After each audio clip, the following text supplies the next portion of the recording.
Bread நிறைய வாங்கி உங்கள்கிட்ட ப்ரெட்டு மீதி இருக்குதா, அந்த ப்ரெட்டை வச்சு நம்ம அழகாக ஒரு ஃப்ரெஞ்ச் ரைஸ் பண்ணிடலாமா. ப்ரெட்டை சின்ன சின்ன துண்டுகளாக கட் பண்ணிக்கிடுங்க. கடாயில் ஆயில் விட்டு ப்ரெட் துண்டுகளை அதில் போட்டு நீங்கள் ஃப்ரை பண்ணி எடுத்துக்கிடுங்க. ரொம்ப கருக விட்டுறாதீங்க. கோல்டன் கலரில் வந்தாலும் நம்ம அதை எடுத்துடலாம். இப்போ குக்கரில் கொஞ்சமாக நெய் சேர்த்துருக்குறேன். 2 ஸ்பூன் நெய் சேர்த்துக்கிடுங்க. பட்டை, கிராம்பு, ஏலக்காய், பிரியாணி இலை எல்லாம் ஆட் பண்ணிக்கிடுங்க. அப்புறமா வெங்காயம், 2 பச்சை மிளகாய் ஆட் பண்ணிக்கிடுங்க.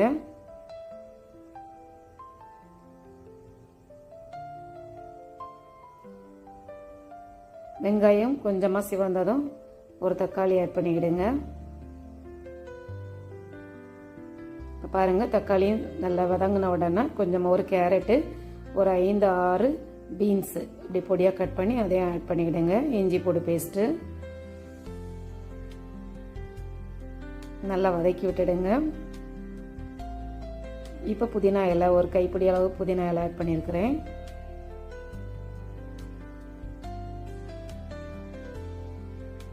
மஞ்சள் தூள் 1/2 டீஸ்பூன், மிளகாய் தூள் 1/2 டீஸ்பூன் ஆட் பண்ணிவிடுங்க. காரத்துக்கு ஏற்ப நீங்கள் மிளகாய் தூள் ஆட் பண்ணிவிடுங்க. நான் கம்மியாக தான் ஆட் பண்ணியிருக்கிறேன். நல்லா வதக்கி விட்டுடுங்க. இப்போ 1 ஸ்பூன் அளவு தயிர் ஆட் பண்ணியிருக்கிறேன்.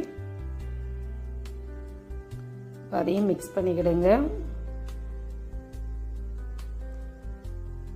இப்போ நான் 1.5 கப் அரிசி எடுத்துருக்கிறேன் இந்த கப்புக்கு. அப்போ நான் 3 கப் அளவு தண்ணி சேர்த்துருக்கிறேன்.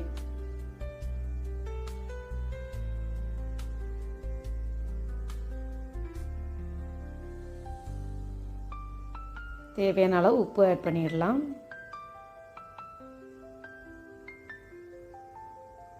இப்போ தண்ணீர் கொதித்த உடனே நம்ம அரிசி ஒரு 20 நிமிஷத்துக்கு முன்னாடி நான் கழுவி அதை ஊற வச்சுருந்தேன். இப்போ அந்த அரிசியை நம்ம இதில் ஆட் பண்ணலாம்.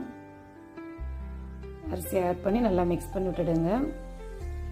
இப்போ ஒரு கொதி வந்தோடனே நம்ம அதை மூடி வச்சிடலாம். குக்கரை மல்லிக்கீரை ஆட் பண்ணிவிட்டு மூடி வைங்க.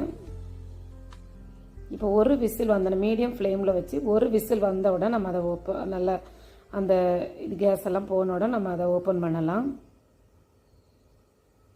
இப்போ நம்ம ஃப்ரை பண்ணி வச்சுருந்த அந்த பிரெட் துண்டுகளை அதில் ஆட் பண்ணலாம். ஆட் பண்ணி நல்லா மிக்ஸ் பண்ணிக்கிடுங்க. சூப்பராக இருக்கும், டேஸ்டியாக இருக்கும். ட்ரை பண்ணி பாருங்கள்.